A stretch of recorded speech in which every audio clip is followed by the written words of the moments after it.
César Abraham Vallejo Mendoza fue un escritor y poeta peruano reconocido como el mayor de los revolucionarios dentro del siglo XX en el género literario. Fue uno de los mayores exponentes de la literatura en el Perú. Sus obras se encuentran entrelazadas con su intensa vivencia y con el sufrimiento que tuvo en su niñez triste y melancólica hasta el día de su deceso. Vallejo manifestó cada pensamiento dentro de la narrativa y su sentir en cada poesía suya. César Vallejo es un autor nacido entre el posmodernismo y el vanguardismo, lo cual le permitió expresar sus pensamientos en lo político, lo social, lo erróneo que es la democracia y lo humanístico. César Abraham Vallejo Mendoza nació el 16 de marzo de 1892 en el pueblo de Santiago de Chuco, de predominancia mestiza y habla español. Vallejo fue hijo de don Francisco de Paula Vallejo y doña María de los Santos Mendoza, hijos de curacas españoles. Su padre, un hombre capaz de resolver los conflictos entre los habitantes, y su madre, una mujer dedicada a su hogar y a la crianza de sus hijos. Luego, con el pasar de los años, desarrolló su propio estilo literario y su posición ideológica, en la cual se refleja su humanidad, su intimidad y su pensamiento. En el año 1938, Vallejo cae gravemente enfermo, siendo internado, en el cual no se pudo recuperar, muriendo a sus 46 años el 15 de abril de este mismo año. Sus restos descansan en el cementerio de Montmartre de Francia. Look Out fue escrita hace un siglo por un gran autor peruano, César Vallejo, con cuya vigencia hasta el día de hoy se mantiene intacta. Esta historia fue originalmente situada en Francia, con una composición marxista. En ese sentido, Look Out abunda esta idea: hay que saber sobrellevar la rueda a tiempo para forzarla, y pase lo que pase, hay que saber forzar la justicia, ya que no se nos da nunca. Y si no ganamos, aunque sea habremos hecho lo que... Les saluda el licenciado Diego Ramírez, docente del curso de literatura en academias y colegios a nivel de la región Lima. En esta oportunidad, tratándole un poco con mi retórica y argumento sobre el genial poeta, narrador y dramaturgo César Abraham Vallejo Mendoza, más conocido como César Perú, el poeta del dolor humano o simplemente el poeta universal de nuestra nación. Que pocos conocen de Vallejo, dramaturgo dentro del teatro. Sí, desarrolló teatro también. Vallejo se convirtió en un dramaturgo excepcional. Por ejemplo, Hermanos Colacho y la obra Locu Au, cual básicamente fundamentales del teatro vallejiano, que trata, lógicamente, el cierre de una fábrica, a consecuencia de ello, la huelga, consecuencias fatales, pérdidas humanas de estos huelguistas que lógicamente reclamaban su incorporación a aquella fábrica que había cerrado por todas estas situaciones que se estaban viviendo. Durante todo el desarrollo de la obra dramática se puede observar un autoritarismo por parte de líderes de esta fábrica, ¿no?, que buscan solucionar a través del cierre. No tienen otras soluciones, muy a pesar que empiezan a dialogar y todo ello ambas partes. También vemos los huelguistas, de la cual a través de la violencia, a través de la fuerza, quieren nuevamente restituir o quieren nuevamente regresar al plano del trabajo. Vemos este enfrentamiento como consecuencia, pérdidas humanas, y lógicamente cómo esta realidad se va correlacionando con la realidad del Perú. Dicha obra fue escenificada por primera vez en 1930, luego se volvió a escenificar en 2011, grupo teatral de Igna. Y no hay que olvidar que Vallejo lo compuso en francés y él mismo lo tradujo. Una obra espectacular, así que el día de hoy hemos aprendido un poquito más sobre Vallejo y su faceta de dramaturgo en su obra Look Out. La intención del autor al escribir la obra Look Out es mostrar los diferentes problemas sociales que existían en aquellos tiempos. Uno de ellos es la corrupción, que se podría decir que es el día de hoy abunda. Otra problemática es el desempleo, ver cómo personas pobres y con bajos recursos pierden su única esperanza para poder vivir. También muestran cómo existen personas que luchan por sus derechos y tienen lealtad, como es en el caso del obrero 12, quien deja a su esposa y a su mamá por ir a ayudar a sus compañeros o también llamados la masa. Los obreros se encontraban reunidos en el taller de una fábrica metalúrgica. Sin embargo, toman conocimiento de que la fábrica va a cerrar. El director les comunica este acontecimiento afirmando que los patrones no son responsables de la situación, que es debida a la crisis internacional. Los obreros protestan y deciden ir al sindicato para ver qué pueden hacer al respecto con el problema que está ocurriendo en la empresa. Esta escena se encuentra valorizada por la siguiente frase: no al lockout, no a la desocupación, trabajo, trabajo, trabajo. Tienen lugar a las entrevistas entre el ministro y los empresarios que quieren cerrar algunas de las fábricas o disminuir el salario de los obreros.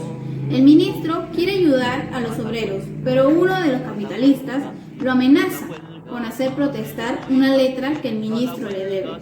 Los empresarios lo obligan a hacer lo que ellos desean. De esta manera, en la reunión de los industriales, con los 3 delegados de los obreros, un empresario le hace en duda. Tomando parte, un primer delegado trata de comprobarlo. Le ofrecen dinero, este no acepta. Y es entonces que lo amenazan con la cárcel. El primer delegado no se vende. Sale abruptamente y se va a reunir con los otros delegados. La siguiente frase reconoce lo ocurrido durante esta escena. ¡Viva el proletariado! ¡Vivan los trabajadores! ¡Vivan los obreros metalúrgicos! En esta escena, los obreros metalúrgicos ingresan a la Asamblea General para poder llegar a un acuerdo sobre los cambios de salarios. Un gran alboroto entre la masa, los delegados y el presidente de la masa. Los obreros diciendo que por favor cambiaran los salarios, que era muy necesario para todos ellos. El presidente de la masa diciendo que tenían que quedarse callados, porque si no, no se llegaría a ningún acuerdo. Entonces, los obreros gritar exaltadamente dicha frase. ¡Huelga, huelga! ¡Viva la huelga! En esta escena se encuentra un gran alboroto en las calles, entre los policías y los obreros. ¿Qué trajo consigo? Los obreros gritando por todos lados. Los policías con el sonido de los silbatos para que se detenga toda la multitud. Los protestantes gritando a favor de los obreros. Más a detalles, los policías logran capturar a un gran grupo de obreros que solo hacían el escándalo para entrar a la asamblea. Los protestantes gritando tenga, que no los lastimen, que los suelten. Los policías sin importarles nada, los lastimaban hasta ya no poder, con toda su furia. No les importó que esté la presencia de sus esposas e hijos. Los protestantes gritando dicha frase. ¡Huelga, huelga! ¡Viva la huelga! ¡Viva los obreros metalúrgicos! ¡Abajo los patrones! Los temas de la obra Lockout mencionados anteriormente no han sido ajenos a la realidad del Perú antiguo, en el cual se ha desarrollado cada uno de ellos. El desempleo entre los años 1970 a 1990 aumentó drásticamente hasta un 5.7%, lo cual el trabajo fue mal pagado y no se podía abastecer del costo de una canasta básica de consumo familiar. En el año 1991, la inflación, el terrorismo y el desempleo. Uno de los casos más sonados fue el caos que vivió el Perú sobre la presidencia de Alberto Fujimori en el año 1990 hasta el 2000, la llamada dictadura de Fujimori. El Perú vivió marionetismo, corrupción y violación de los derechos humanos. Fujimori contó con 59 imputaciones y 13 casos. Gracias a ello, fue condenado a prisión en el año 2009. Hacia mediados de los años 90, con el terrorismo encima del país, las mismas encuestas indicaban que el desempleo era uno de los problemas más graves que aquejaban a la población peruana.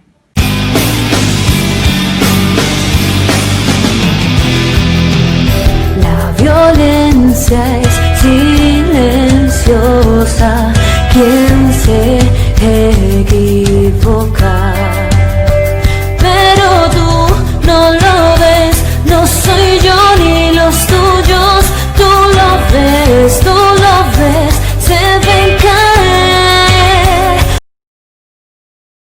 Haber leído y analizado la obra Lockout, podemos entender que se presentan grandes temas y vínculos relacionados con la actualidad del Perú.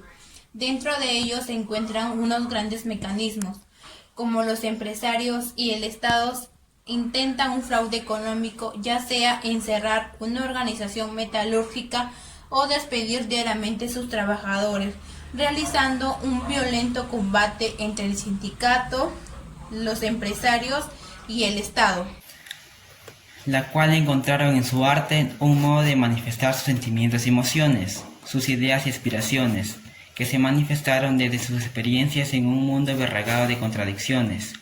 Una de estas ha sido el maltrato político, maltrato estructural que se constituye en un aspecto bastante presente en el devenir histórico de la sociedad, de la cual formamos parte, maltrato que se manifestó como uno de los temas más propensos en el discurso teatral, de los dramaturgos que surgieron a nivel mundial.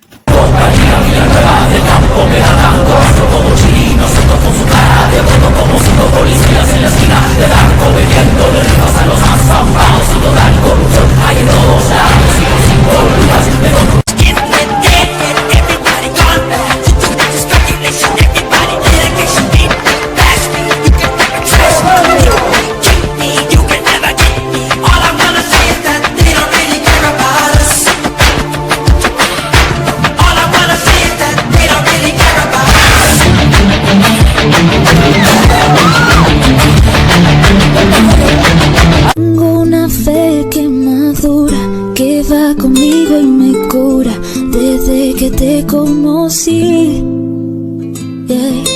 Tengo una mañana constante y una acuarela esperando verte pintado de azul. Tengo tu amor y tu suerte y un caminito empinado. Tengo el mar del otro lado, tú eres mi norte y voy a verte de nuevo. Luego de haber analizado Lockout, recalcamos que dicha obra presenta diferentes temas que hemos ido abordando en el transcurso de nuestro proyecto. Y no solo notamos la familiaridad que estos tienen en el Perú, sino que también a nivel mundial, ya que dichos sucesos, al igual que en la obra, también se desarrollan internacionalmente. A diario, a través de los medios de comunicación, podemos notar cómo todas estas problemáticas han ido perpetuando. Es por ello que a continuación mostraremos y daremos a conocer algunos sucesos que corroboran lo dicho anteriormente. José Florito nos da a conocer en 2018 que el desempleo juvenil tiene mayor presencia en Argentina. 2 de cada 10 jóvenes están desempleados, afectando a los que más necesitan, ya que estos jóvenes son provenientes de hogares con menores ingresos. La periodista Gabriela Melara, en 2019, nos afirma que Nicaragua se encuentra entre los países más corruptos del mundo. Está sumida en una grave crisis sociopolítica, cuya represión estatal ha dejado más de 500 muertos. Si pudiera explicar las vidas que quité, si pudiera quemar las armas que usé, no dudaría en volver a reír. Prometo ver la alegría y escarmentar de la experiencia, pero nunca más usar la violencia. Así como estos ejemplos, existen aún muchos más en todo el mundo, los cuales demuestran que la obra Lockout se basa en acontecimientos y problemáticas que lamentablemente aún se siguen vivenciando en la actualidad.